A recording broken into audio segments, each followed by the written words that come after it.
রাজারহাটের এই ভাড়া বাড়িটা আজ আমরা ছেড়ে দিয়ে চলে যাব অন্য আর একটা নতুন ভাড়া বাড়িতে। ১.৫ বছর কিভাবে যেন এই বাড়িটায় কেটে গেল। অনেক কিছু স্মৃতি, অনেক ভালো কিছু আর প্রচুর খারাপ কিছু এই বাড়িটা থেকে আমরা নিয়ে যাব। বিয়ের পর এই নিয়ে আমার তৃতীয়বার বাড়ি চেঞ্জ হচ্ছে। সত্যি বলতে এই বাড়িটা দিয়ে যখন ছেড়ে আসছি আমার বিন্দু মাত্র কষ্ট হয়নি। তবে আমি যখন আমার শ্বশুর বাড়ি আর সাপোজ্জের ওই রুমটা ছেড়ে আসছিলাম আমার কিন্তু ভীষণ কষ্ট হয়েছিল। আর সব থেকে বড় কষ্ট কি জানো, যখন নিজের বাড়ি থাকতেও ভাড়া বাড়িতে থাকতে হয়। তবে যদি ভাড়া বাড়িতে নিজেদের মতো করে বাঁচা যায়, নিজেদের একটা ছোট্ট সংসার নিজেদের মতো করে চালানো যায়, যেখানে কারোর কোনো বাধা নেই, কোনো কথা শোনানো নেই, কোনো রোকটোক নেই, সেই ক্ষেত্রে কিন্তু ভাড়া বাড়ি হোক না কেন তাতেও শান্তি। আর দেখো, প্যাকার্সের ছেলেরা চলে এসেছে 7টার সময়, এখন ঘড়িতে বাজে 9:45। মানে পুরোপুরি বলতে গেলে গোছানো হয়ে গেছে, শুধু এগুলোকে নিয়ে নিচে গাড়িতে তুলবে। আর এখানে গুজি কিন্তু খুব এক্সাইটেড ওর নতুন ভাড়া বাড়িতে যাওয়ার জন্য।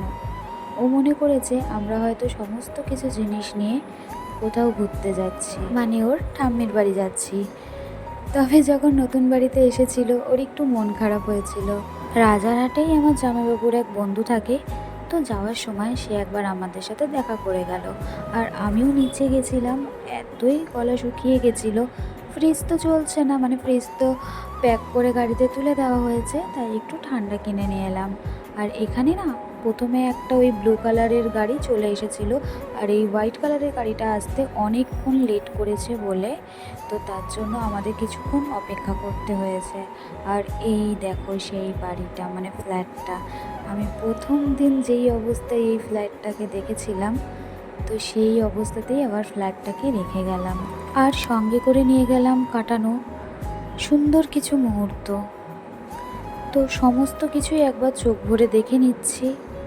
এখানে মা বসে রয়েছে গুজিকে নিয়ে আর গোপালদের নিয়ে, আর আমি বাবা দুজনে মিলে দুটো গাড়িতে বসে চলে যাব। আর অন্যদিকে মা, বর্মশাই আর গুজি আর গুপু সোনারা একটা ক্যাব বুক করে চলে এসেছে। আর এই দেখো নতুন বাড়িতে আমরা চলেও এসেছি। আর এখন সমস্ত জিনিসগুলোকে বাড়িতে ঢোকানো হচ্ছে, আর গুজিকে আমার সাথে একটা ঘরে আটকে রাখা হয়েছে।